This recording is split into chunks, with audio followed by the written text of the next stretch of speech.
deliberate creation is delicious, and creation by default, less so.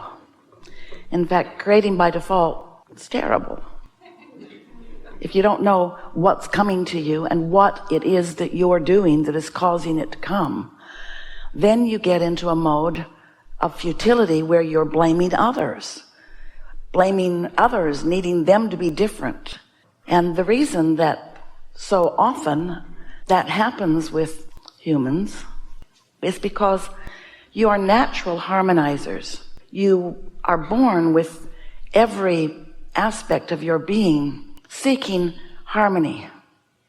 And so if you're not actively aware of your own inner being, of your own source and its vibrational broadcast, and therefore you are not deliberately tuning in to who you are, then your natural desire to harmonize, your tuner always being on, you're looking for something to tune to. Now, the way you would maybe describe that in your human words is, I want to be understood, or I want to find my tribe.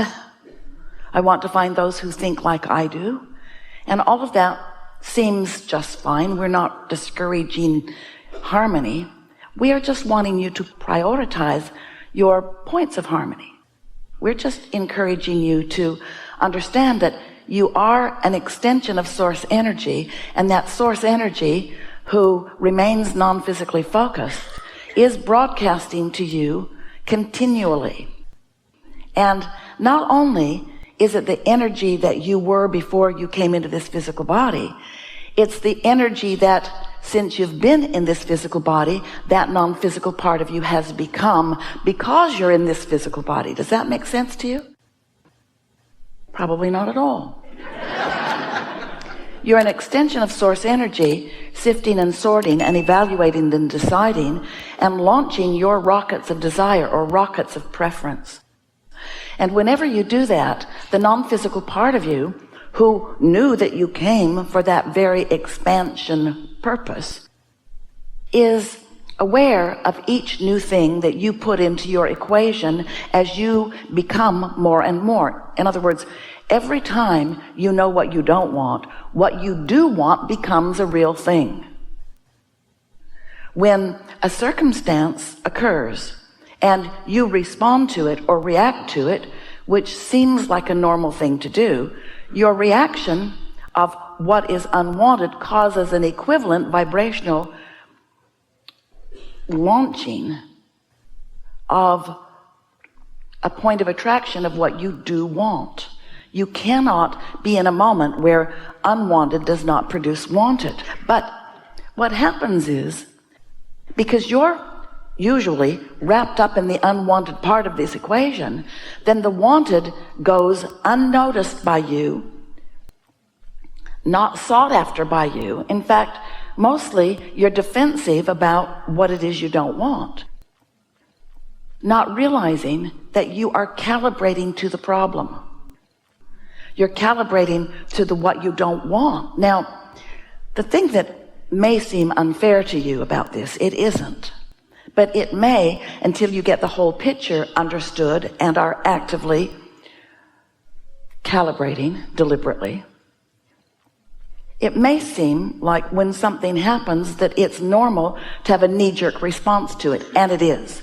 But it's not normal to make a lifestyle out of that knee-jerk response. It's not normal to band together with others and complain in louder and louder voices about what you don't want, because what happens is you practice a vibration that doesn't let you move in the direction of your solution. And so this is what's weird and tricky and wonderful about all of this, is that the more you complain, the more you ask for more, the more your inner being becomes the solution. The more you focus on the problem, the more your inner being becomes the solution. So the potential of you tearing yourself apart with your unwillingness or unknowingness to turn in the direction of the solution sooner is what keeps you on edge. And you know, it's not big things that keep you from calibrating to who you really are. It's those petty, little, inconsequential things that should not be ruffling your feathers, but do ruffle your feathers because your feathers are ruffable. Your chain is yankable, your goat is gettable, your buttons are pushable. Esther said the other day to her friend, I keep leaving my goat out where others can get it. I wouldn't leave my goat right out there, nobody would get it.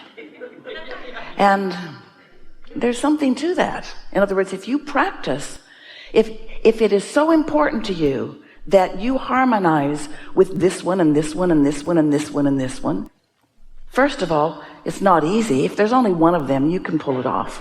If you just got one person that you are harmonizing with, you can pull it off for a while till you want to kill them. But if there are two of them or three of them or four of them, if there are more people that you are practiced at harmonizing with, and if they should, this hardly ever happens. It always happens. They want different things from you. Now you're in deep doo-doo, because now you have to keep them apart. Never let two people who want different things from you in the same room at the same time, because you get outed right away. They're watching to see if you're harmonizing with that one, and if you do, you're in trouble. You know we're right. So what we're getting at here, we know you get this, but you're going to get it more as we play together today, because we want you to realize that you are an extension of source energy and will always be source energy. And because that source energy part of you never calibrates to unwanted, that source energy part of you has a pure, powerful, non-diluted, non-contested, non-resisted point of attraction. That's a powerful point of attraction. When that point of attraction is responded to by the law of attraction, things move, big things move. All cooperative components come to that point of attraction. But as humans, you rarely stay in that pure, non-resisted point of attraction for very long, because you are so nosy. You're so wanting to sift through everything and decide the rightness and the wrongness of things. And so, while all of that is natural to the creative process, it is a normal thing for you to do step one. Step one is where you ask for something. And the only way that you can decide what you're asking for is by sifting through some things that you want and some things that you don't want. In other words, it takes that contrast in order for you to define what you want.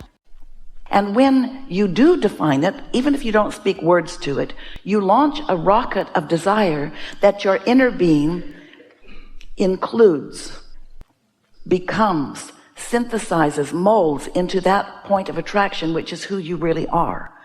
And now, this fantastic summoning power that your inner being holds, because your inner being never resists what is being asked for. Now there is a strong, powerful, you could say forceful, you could say relentless, steady attraction on your behalf. And the question that this gathering wants to stimulate within you is, where are you now in that equation? Are you going with the flow with what you want, or are you still in a state of protest or validation or defense? Are you still pushing against what's wrong? Or are you going with the flow of what's right? Are you a vibrational match to the solution? Or do you remain a vibrational match to the problem? So we want to show you how really easy it is to calibrate to your success rather than letting the conditions that surround you calibrate you. And there are a couple of things that we want to emphasize with you. One is that if you can calibrate before the condition descends on you, you have a much better chance of controlling the frequency of yourself and therefore your point of attraction.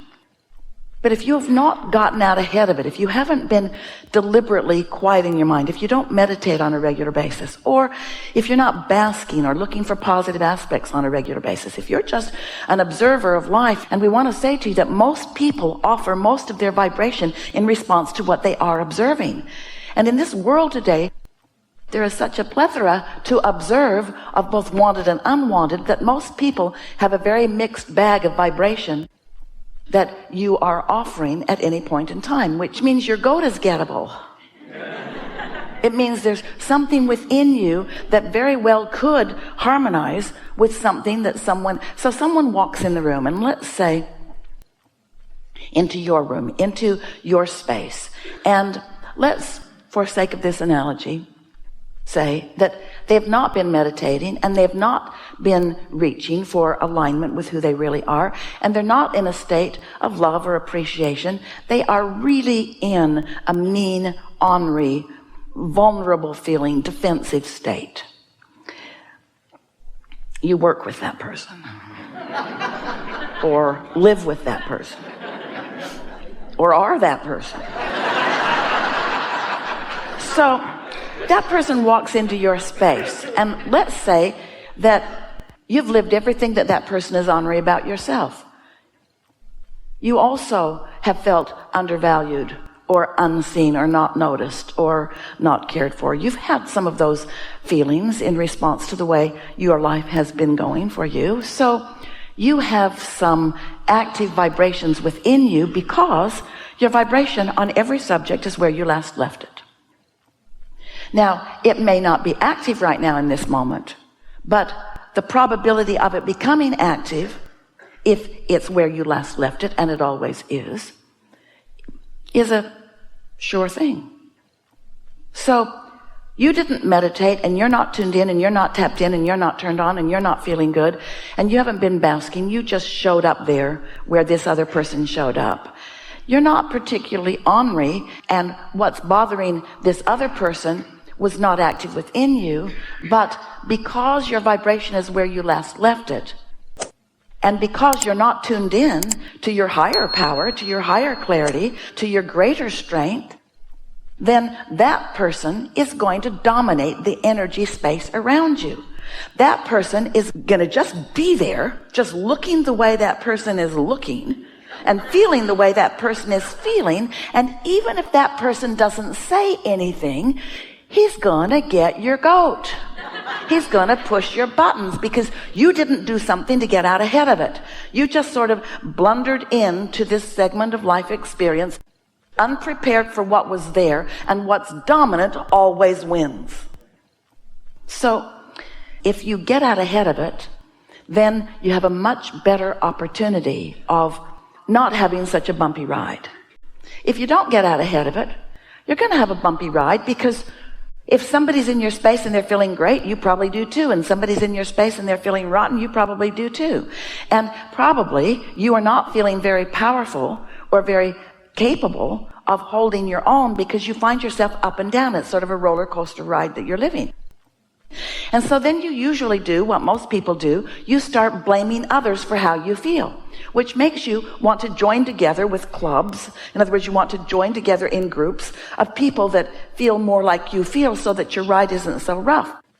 Or you could just tune to who you really are and what you really want, and you could own the room that you're standing in. In other words, you could be the dominant one. You could be the one that brings the best out of this one. Either this ornery one rises to the vibration that is you and sees the humor in what he's living or whatever, or walks right in and walks right out. Because you've got a powerful thing going on. One who's connected to source energy is more powerful than millions who are not. It's the difference between a firecracker and an atomic bomb. We can't even explain in enough ways to let you know the power of alignment.